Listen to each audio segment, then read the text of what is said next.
Темата има некои допирни точки со поуката, значи, дали е случајно или не, ти кажеме пак дека нема никогаш случајности, ништо не е случајно кај Господа, ја насловив како моќта на зборовите.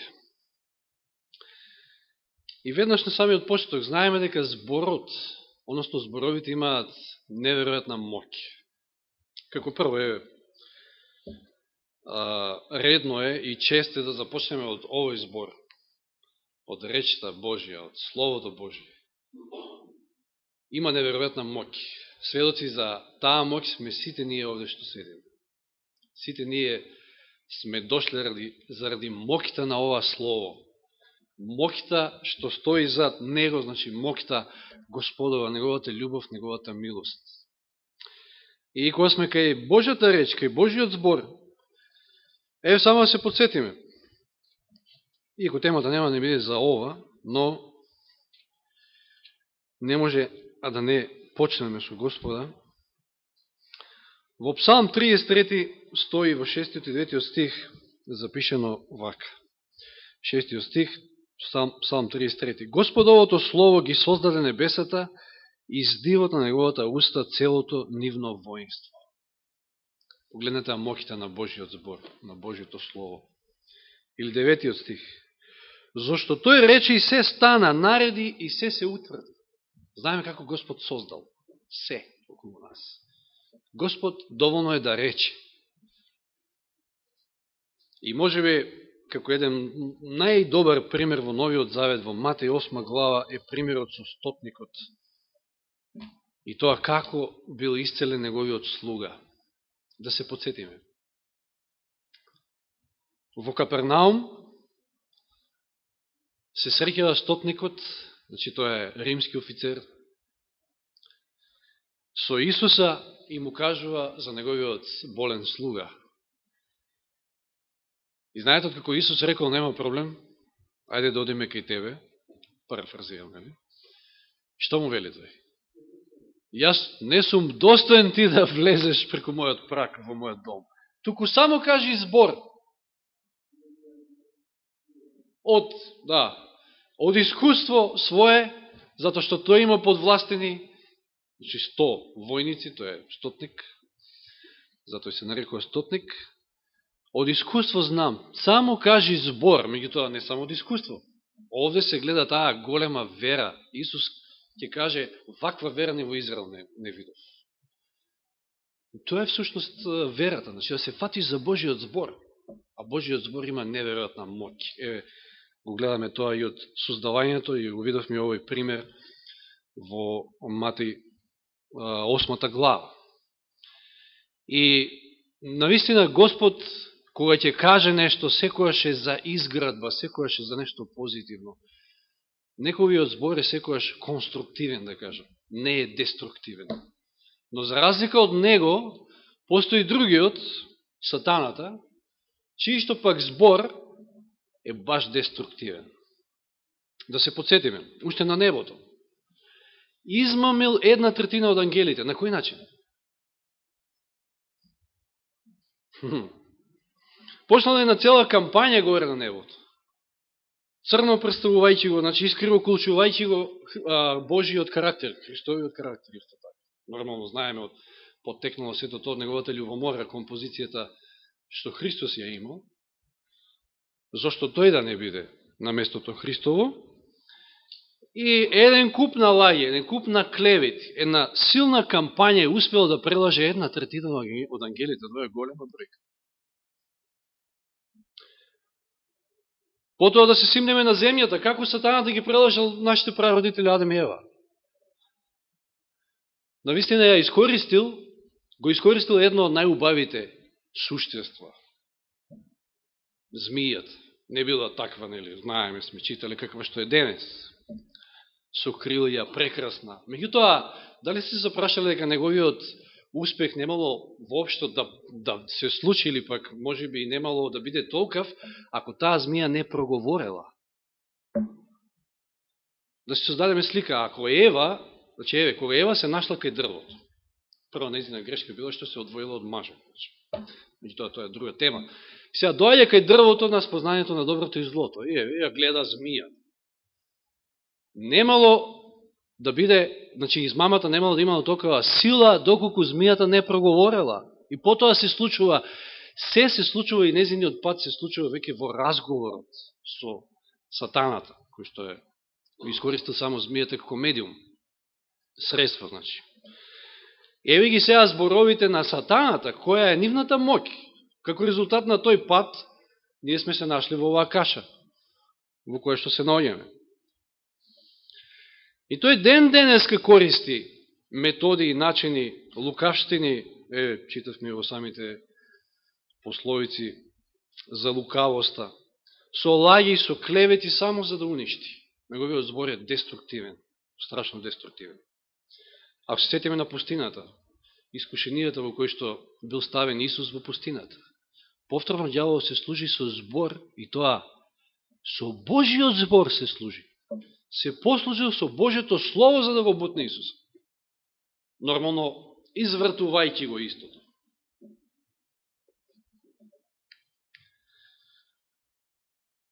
И нормално, ние сме во една голема борба. Тоа е во една голема борба во која што сака да ја добие. Се уште се надева, веројатно дека, односно не верувам дека се уште се надева, тој знае дека после крстот му е крајот подпишан, само се чека крајот. Но како и да е, во една голема борба, еве во една војна да земеме. Секојаш со оружјето што оди паралелно.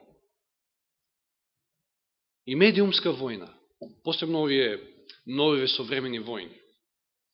Медиумската војна и како има клучна улога во тоа дали војната ќе се доби или не. Имаме многу современи случаи за тоа. Но јас би се навратил на еден постар случај. Најкрвавата војна во 20. век. Втората светска војна. Ден денеска се чудам како тоа Хитлер успел да заведе цела една нација да тргнат во поход на освојување на цел свет. Меѓутоа, тоа не било, нели баш така, само Хитлер. Тоа било цела една машинерија. Неговата десна рака, знаете ли кој бил неговата десна рака? Гебелс. Доктор Паул Јозеф Гебелс. Уште во времето кога Национал-социјалистичката работничка партија, нивната партија на која што начело бил Хитлер, се уште не била на власт, овој човек одиграл главна улога за да партијата нивна дојде на власт, убедувајќи го гласачкото тело, значи во Германија, за да гласат за нив. На кој начин? Па како ѓаволот успел една третина од ангели да заведе? Преку кампања. И посебно за време на Втората светска војна, овој Гебелс бил министер за пропаганда, значи тие имале министерство за пропаганда, посебно министерство за пропаганда. И преку таа пропаганда успеале во тоа што успеале. Без Гебелс Хитлер не би успел. Не дека успел, знаеме како му бил крајот, меѓутоа зборуваме во успехот на тоа како можел да измами цела нација. Веројатно многу вешт човек, се вели за него дека ја усовршил така наречената техника за масовна пропаганда, наречена голема лага. Така се ја крстиле таа техника на пропаганда, голема лага. Нито еден пишан збор, нито едно радио, нито една емисија, тогаш посебно се служили преку тоа Народно радио во Германија за да изманипулираат со нацијата и со народот. Нито една емисија, нито еден пишан збор, нито еден вестник не можел да помине, да излезе од печат и да го види, денот, ако не помине преку ова Министерство за пропаганда. Се било под контрола. Вие денеска, оној кој што ги контролира медиумите, може да се каже дори дека контролира се. Ако ние денеска во ова современо време го немаме интернетот, кај што чат пат ваму таму можете да најдете нешто, што е вистинито, ако гледате само Сител, Канал 5 или не знам што, во нашите простори, сите тие мас медиуми се под контрола. Да не лаже никој дека може би живееме во едно слободно општество, кај што не е демократско општество, кај што секој може да го каже својот збор и така натаму. Тоа е само една маска. Да не спомнуваме тука, може би, примери како Перл Харбор. Како Америка се вклучи во Втората светска војна? Тоа што јапонската авиација го бомбардираше Перл Харбор. Као вие заспани беа, не знаеа дека сето тоа ќе се случи, и тоа беше пропаганда, само за да се убеди американскиот народ да биде втурнат во Втората светска војна. Или 11 септември, како понов настан. За да се отвори простор за Америка да ја освои нафтата таму доле. Позатоа нафтата вртоглаво и се качи цената, а сега вртоглаво паѓа, пак со цел, за да се уништи Русија. Значи, сето тоа се пропаганда и сето тоа е моќта на зборот, всушност. Еве, јас би издвоил само, се уште ова како еден вовет, 10, меѓутоа нема да ги спомнам сите, 10 стратегии за манипулација на луѓето. Ова е врз основа на работата на еден од највлијателните интелектуалци во светот, американски лингвист, че не случайно лингвист, Ноам Чомски, може да би се слушнале за него, кој што се бави со овие работи. И тој ни дава една листа од 10 стратегии за манипулација преку медиумите. Ја ќе спомнам неколку само. Прво, пренасочување на вниманието. Тоа е толку многу застапено. Вниманието на јавноста се пренасочува од значајните проблеми на незначајните. И вие сте буквално бомбардирани со незначајни информации. Па не знам Роналдо, па Меси, па не знам, па Ѓоковиќ, тенис, ова. Сите тие работи служат само за да се камуфлира оно што се случува во позадина. Значи, ве бомбардираат со незначајни, беззначајни информации само за да се заташка и за да не бидете свесни едноставно што се случува. За оние најзначајни дејанија, значи, работи кои што се случуваат. Второ, креирање на проблеми. Ова може би ги опфаќа и најновите настани во Франција. Ја не верувам дека тоа е вон контрола, сето тоа е контролирано. Јас така верувам, затоа што ние живееме на крајот на историјата на ова човештво, а се уште на овој свет владее кнезот на темнината, таткото на лагата, таткото на манипулацијата. Ѓаволот. Значи, метод, така наречен проблем, реакција, решение. Се ствара проблем во едно општество и нормално на тој проблем се очекува соодветна реакција од народот. И потоа истиот тој кој што го креира проблемот доаѓа со решение. А всушност ето тоа е за цел за поголема контрола и за скратување на и ограничување на слободата на народот во тоа општество. Како 11 септември што беше еден погоден момент за да се ускрата слободите на американците. Ако имате некои своји, па и ние имаме во нашите редови тука кои што одат во Америка и доаѓаат, прашите ги да видите дали Америка е тоа истото што беше пред 11 септември. Не. Ги нема веќе тие слободи. И тоа постепено се оди. Тоа е еден друг од оваа листа, еден друг момент. Значи, проблем, реакција, решение. Еве, денеска имате проблем во Франција. Мислам дека се уште има некој киднапирање и така натаму. И реакција, која ќе биде реакцијата? Па нормално гнев е, гледате веќе дека има големи демонстрации против овие од, како што се нарекуваат, како што ги викаат терористи, нели, од исламската држава, така наречена, која што, замислете си, еве, која сме веќе кај тоа, една Америка за, дали беше месец дена, може би помалку, го срамни со земја Ирак, а оваа исламска држава не може се уште да ја исконтролира и да, ако сакаат, ќе ја срамнат за 2 дена. Има тука, значи, повторно манипулации, повторно местенки. Гледате во каков свет живееме. Па да, нормално. Трета точка, воведување на промени за јавноста да се согласи да прифати некоја неприфатлива мерка. И јас овде може би го издвоил она проблемот со името на Македонија. Јас верувам дека името на Македонија ќе се смени. Ама кој ќе дојде денот. И видите ова мерка, за јавноста се согласи да прифати некоја неприфатлива мерка.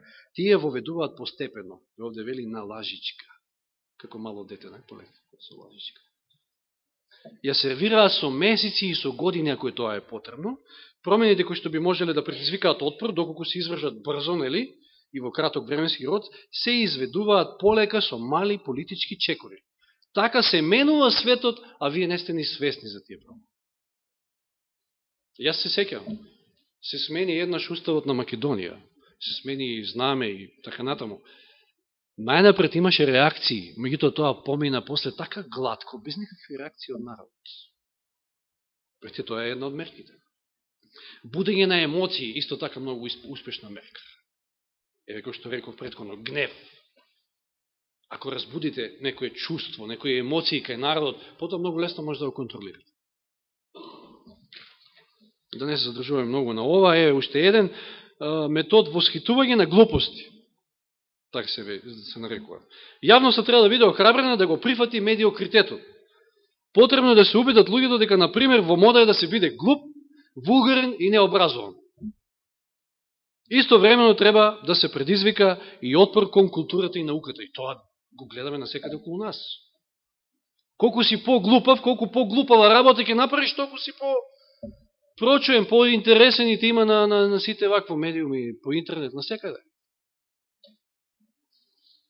Како и да е, да не се задржуваме многу на ова, меѓутоа еве како пример само за тоа како се користат медиумите, какво влијание има зборот. Нормално во деструктивна смисла, она како што ѓаволот нели сака да го користи.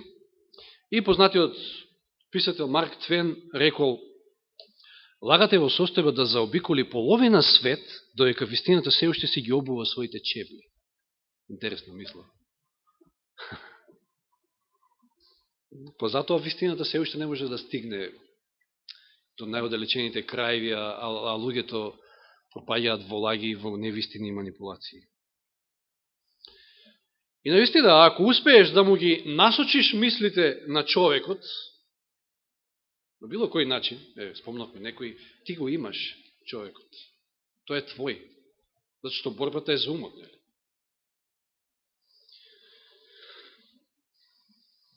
Нешто се спомна и о пуката, меѓутоа и од претходната полука, во Јаков 3 глава, спомнавме, ја дали не бев тогаш на таа полука, што беше, како беше, не знам, но не се сеќавам дека многу се дискутираше на таа тема, може беше таа сабота кога бев болен, но како и да е, во Јаков 3 глава, Јаков не обрнува внимание, односно Господ преку него, да внимателно го користиме јазикот, затоа што јазикот е тој орган со кој што изборуваме, изговараме зборови. Затоа што не се задржувам, текстот вели јазикот е, еве како го опишува Јаков, оган потпален од пеколот, немирно зло, полн со смртоносен отров. На што ја асоцира ова, полн со смртоносен отров? Па на змијата во Едем.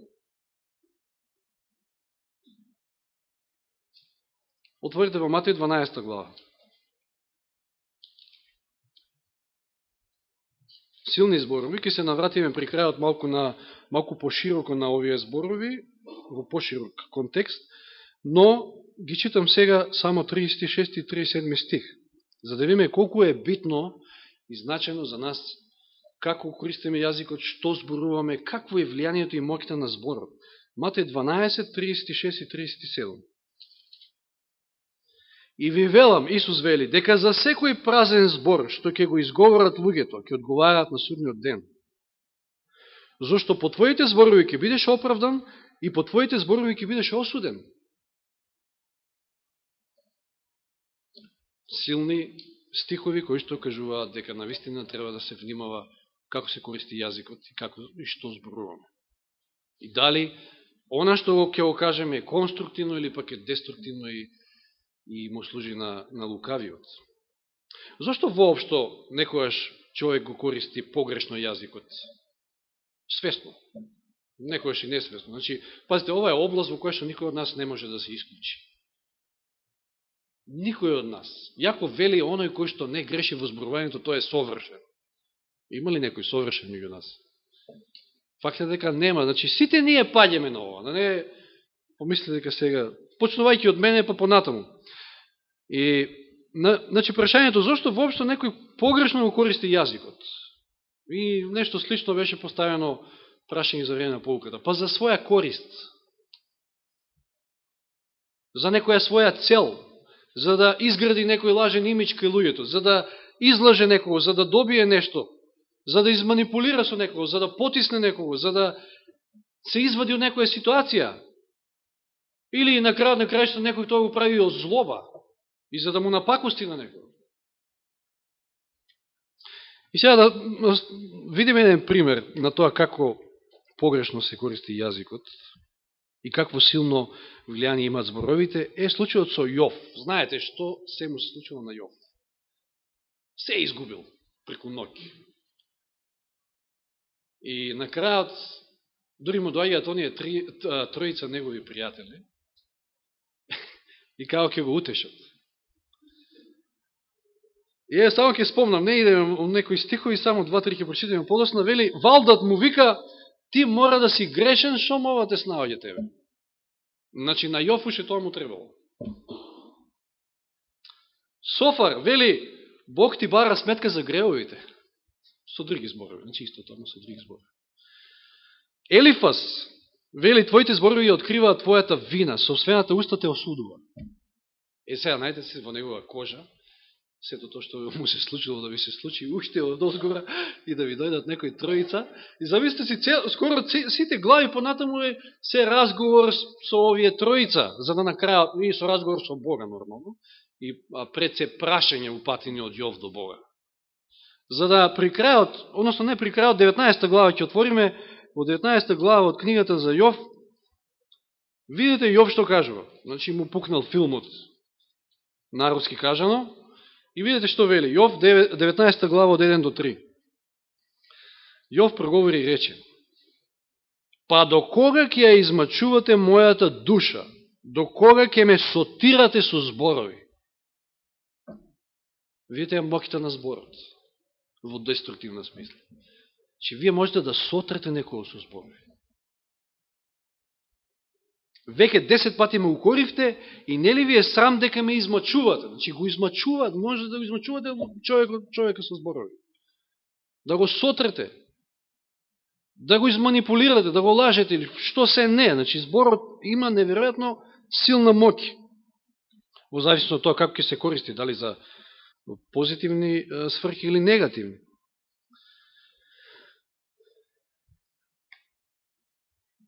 Еве пример, значи, пак и овој пат не бегаме од пословици, имаме неколку стихови. Пословици наистина зборуваат, Соломон овде ни оставил поуки за многу области од животот. Па еве да читаме. Пословици 16 глава, првиот стих ни се наоѓа во 28 стих од 16 глава.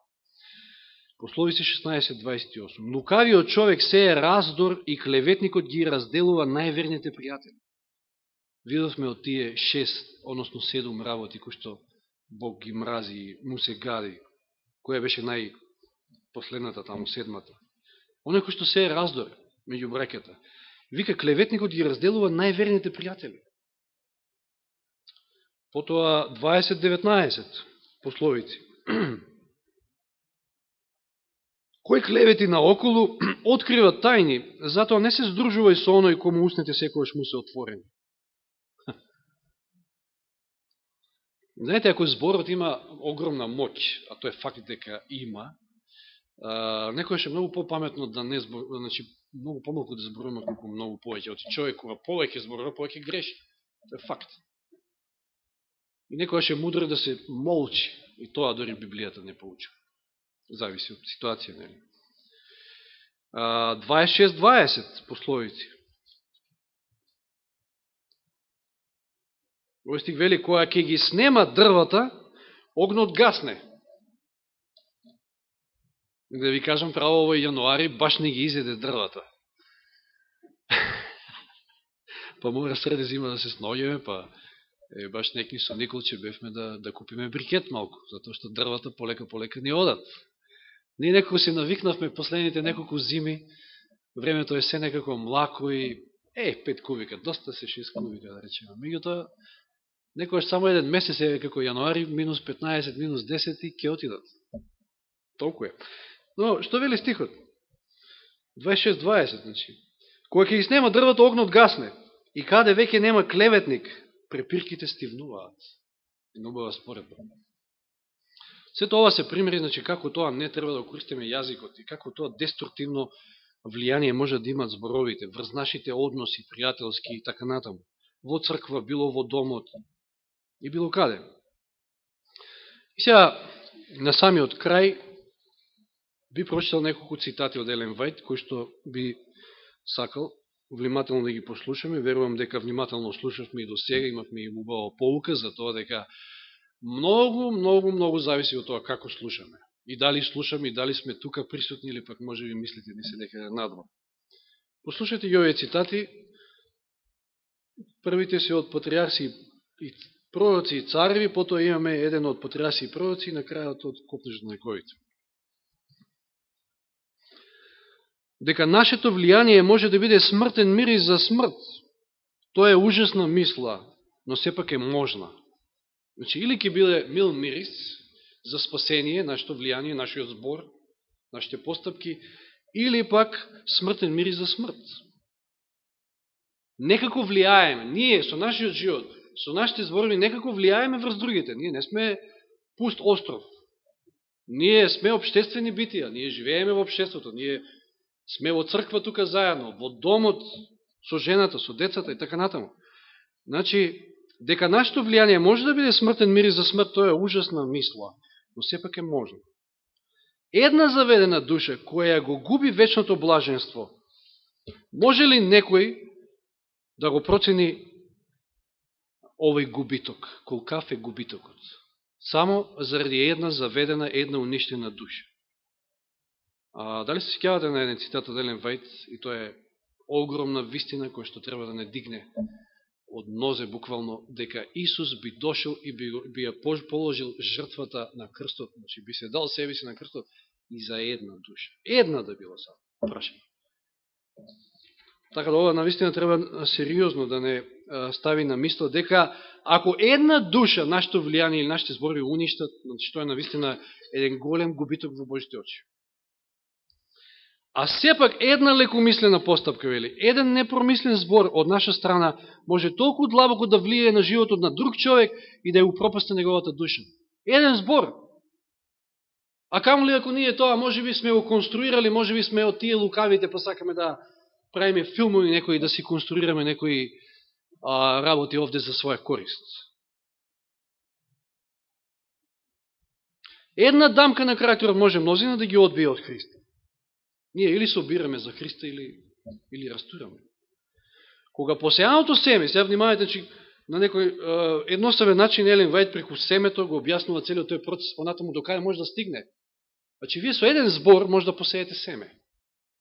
На сомнеш, да речеме. Кога посејаното семе ќе даде жетва, и тоа повторно посејано прави жетвата да се умножува, знаете, од едно семе, ќе настане цел клас со, не знам, тамо 2, 30, 50 семиња, па од тие 50, пута 50, и така натаму, се умножува постојано жетвата. Тоа е закон кој што важи во нашите односи со другите. Секоја постапка, секој збор представува семе кој што ќе даде плод. Секој дело на љубезност, послушност, самоодрекување ќе се повтори и во другите. Че е во тоа позитивно влијание најнапред. А преку нив, уште во поголем број на луѓе. Во случај кога ширите, значи, позитивно влијание. Така и секој дело на завист, че е сега негативно. Така и секој дело на завист, злоба и неслога представува семе кое прераснува во горчлив корен, кое ќе оскверне мнозина. А колку ли само бројот на овие мнозина ќе затруе? Значи, ако тоа така експоненцијално се шири понатаму, значи, едно семе, па 50, рекол, па 250 и така натаму, тогаш колку штетно може да биде едно негативно влијание. Така резултатите од сеењето добро и зло е значајно и за сегашност, значи се значајни тие резултати и за сегашноста, но и за сета вечност. Така и треба да размислуваме. Че ние се бориме овде за вечност. Односно, вечноста ни е дадена на поклон, меѓутоа, дали ја примаме. Следниот цитат од патриарси и пророци. Многу малку се оние што сваќаат колку далекосежни се нивните зборови и нивните постапки. Значи, и некојаш дури не размислуваме за ова, колку далекосежни можат да бидат зборовите што ги изговараме или постапките што луѓето ги гледаат кај нас. Секој има известно влијание врз другите и е одговорен за последиците на тоа влијание. Внимавајте, секој има известно влијание врз другите. Можете ви да немате влијание.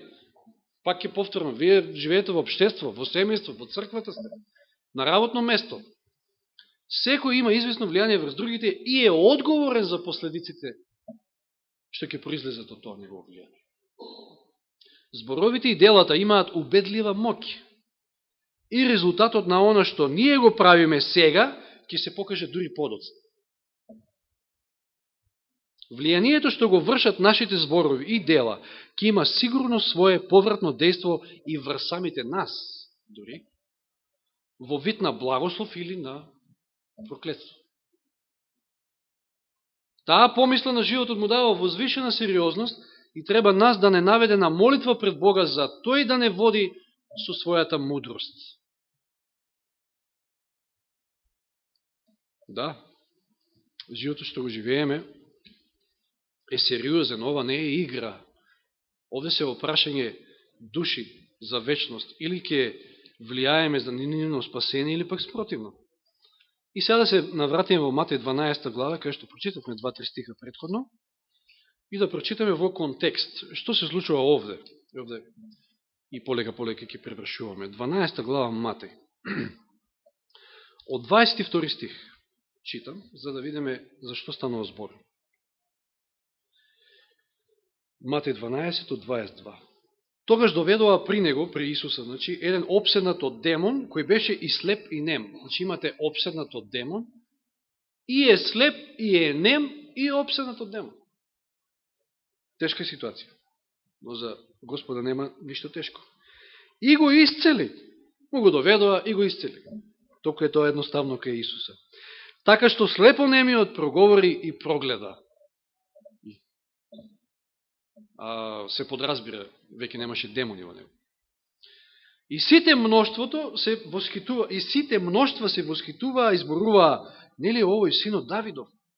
Знаат тој чиј син е. А фарисеите кога го чуја тоа, односно се подсетуваат, значи на Стариот Завет, на тоа што го читали, да не е овој тој.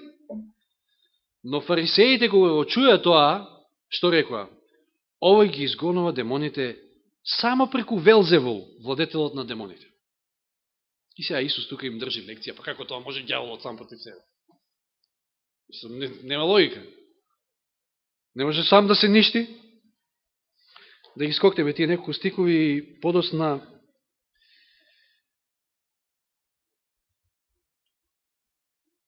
Триести стих. Кој не е со мене, тој е против мене, и кој не собира со мене, растура. И сега внимајте. Затоа ви велам, секој грев и хула ќе им се прости на луѓето, но хулата против духот нема да се прости. И ако некој рече збор против синот човечки, ќе му се прости. Но ако некој рече збор, значи против светиот дух, нема да му се прости ниту во овој век, ниту во идниот.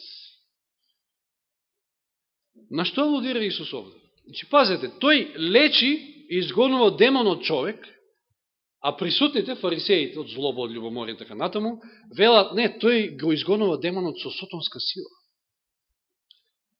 Вие работата на Светиот Дух ја припишувате како да тоа е работа на ѓаволот. И тоа неминовно, ако останете во едно такво, се зацврстите во едно таква мисла, може да ја доведе до хула против Светиот Дух.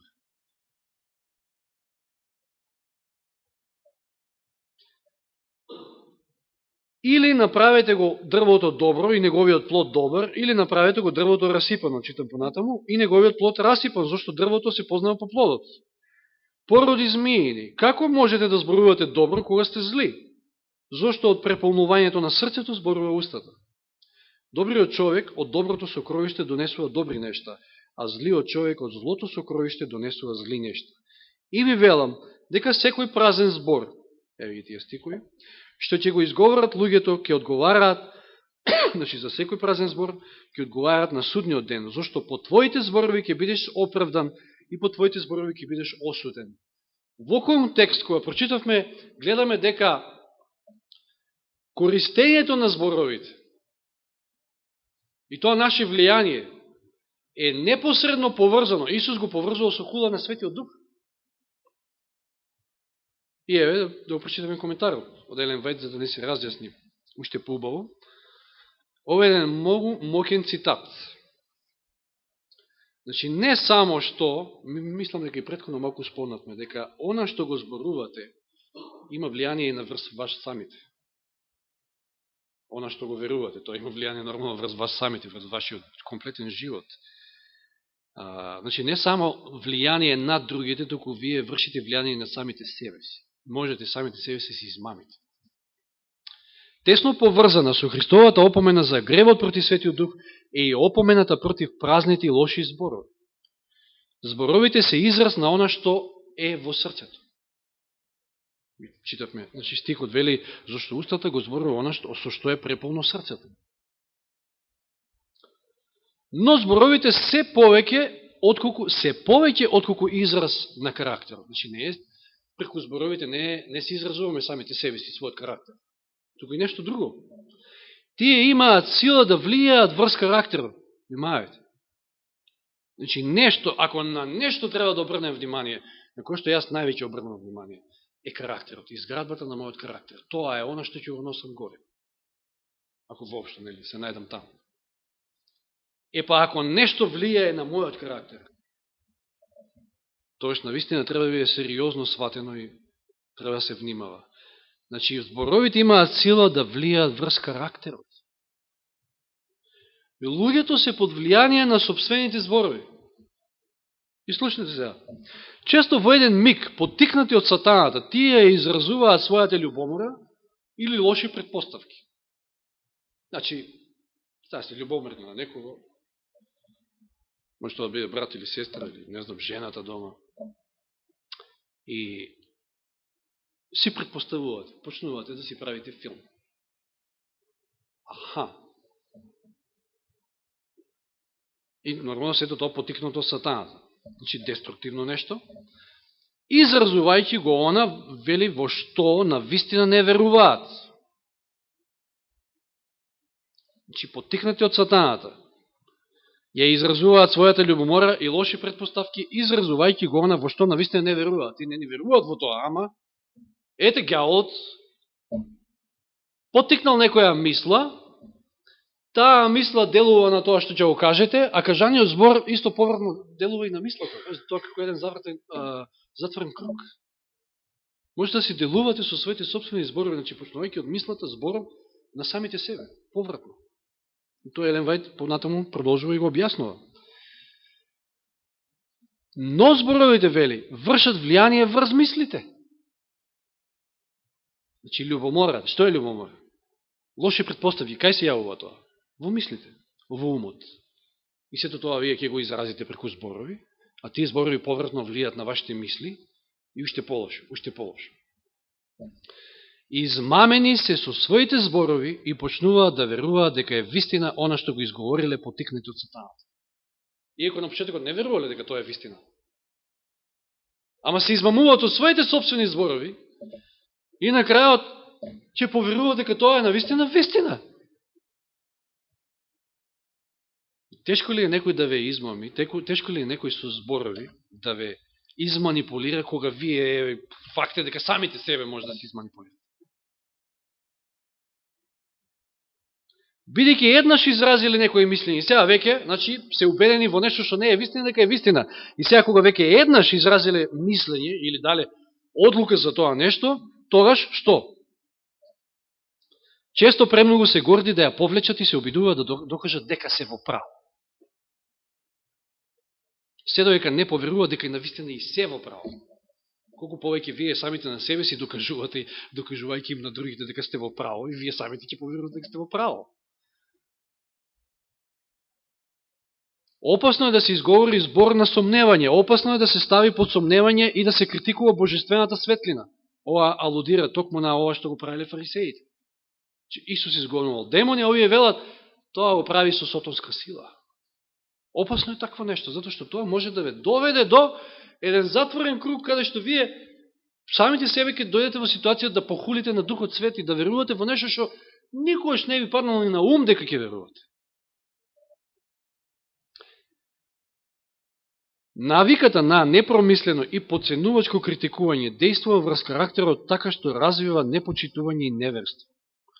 Мнозина, попуштајки на оваа навика, оделе се понатаму несвесни за опасноста, доека не станале готови да го критикуваат и да го отфрлат и делото на Светиот Дух.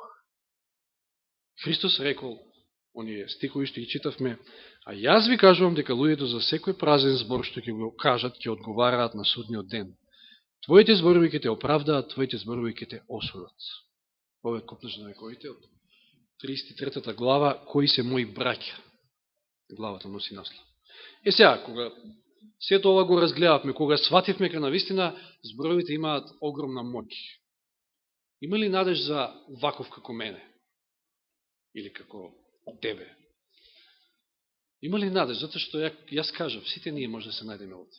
Сите ние некојаш зборуваме и премногу зборуваме и кажуваме и тоа што не треба да зборуваме. Не дај Боже да правиме филмови и конструираме тука нешто за некоја своја корист. Има ли надеж? Па нормално дека има надеж, не би биле овде, не би се поучувале ако нема. И сега да отвориме пак во Јов. Јов 42 глава. Самата завршна глава. Јовово покаяние носи наслов. Знаете, Јов кажал многу нешто што не требало да каже, меѓутоа да се најде во една таква ситуација. А Јов му одговори вака на Господа, од првиот стих читам, 42 глава. Јас знам, твојата моќ е безгранична. Што ќе наумиш, можеш да направиш. Значи, се што ќе ти текне, можеш да направиш. Ти текнало сега ќе ми ги земеш, децата ќе ми земеш, жената, се ќе ми земеш. И можеш да го направиш тоа. Кој е тој што со безумни зборови ја помрачува божествената промисла? Затоа зборував, но не разбирав за чудесата што мене ми се несватливи. О, послушај ме, остави ме да зборувам. Јас ки те прашам, а ти поучи ме. До сега те познавав само послушање, но сега моите очи те видоа. И се 6 стих е клучниот. Затоа се гнасам од сите своји зборови и се кајам во прав и пепел. Сеќавате минатиот пат. Има време секој за нов почеток, се уште доека сме под милоста Божија. Но секој нов почеток треба да почне со покаяние. Јов се кае и вели се гнасам, и тоа е вистинско покаяние. Ако не се гнасите од оно што сте го направиле, вие пак ќе го направите. Може би ќе кажете декларативно пред Господа, не, но Господе, се кајам за ова и за ова. Меѓутоа, ако не се гнасите, ако тоа ви е нешто што ви е мило, тогаш пак ќе го направите. Тоа не е вистинско покаяние. Се гнасам од сите своји зборови и се кајам во прав и пепел. Исаија 6 глава. Исаија имал визија. Го гледа Бога, го гледа Божиот престол,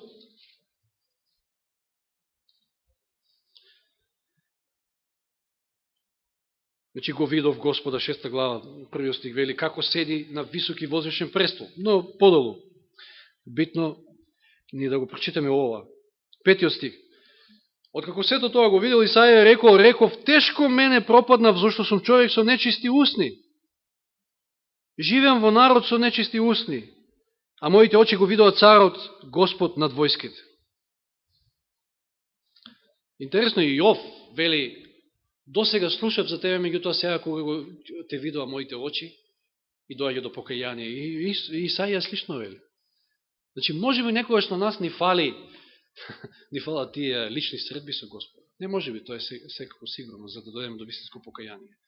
Може би она негова се присутност, ако се сеќавате, мислам дека од минатата поука зборувавме на таа тема. Што беше мудроста?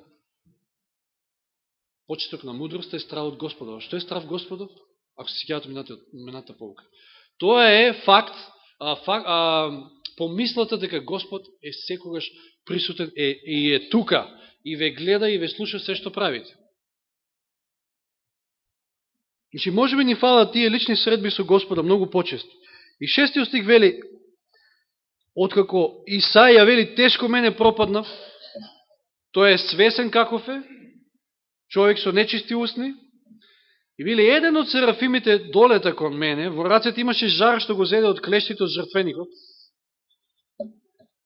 во светилиштето, се допре со неја до мојата уста и рече, еве ги допре твоите устни, вината ти се симнува и гревот е очиста. Ако вистински се покајате, Господ може да ги очисти и устните, и срцето, и се. Можете буквално наново од старт, да стартувате со нов почеток. И не само тоа, туку Еремија 1.9 ни кажува нешто друго.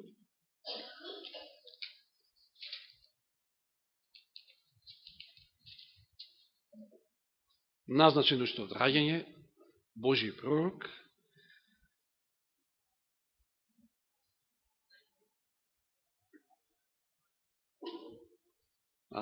Деветиот стих.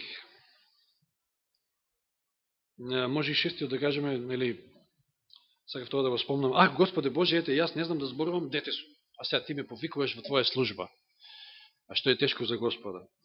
Деветиот стих е она што следува, откако ќе се покаете, откако Господ ќе ви ги допре устните, ќе ве очисти, ќе го очисти секој ваш збор, тогаш следува и деветиот стих од Еремија прва глава. И тогаш Господ ја протегна раката, ја допре мојата уста и рече, еве ги ставам моите зборови во твојата уста. Покаяние, Господ не чисти, ни простор за се и ги става неговите зборови во нашата уста, а неговите зборови имаат огромна моќ, не деструктивна, туку конструктивна моќ која што изградува моќ да спаси. Господ спасува, но тоа се негови зборови. Нека Господ ни помогне да знаеме како го користиме јазикот, да не чува, да не подпаѓаме под влијание, затоа што, како што видовме, секој од нас шири влијание. Да не чува од лукави луѓе, од лукавштина, затоа што нивен татко е ѓаволот. Нека Господ биде со нас, нека Господ не води и во текот на оваа сабота до крајот, а и понатаму во новата седмица. Амин.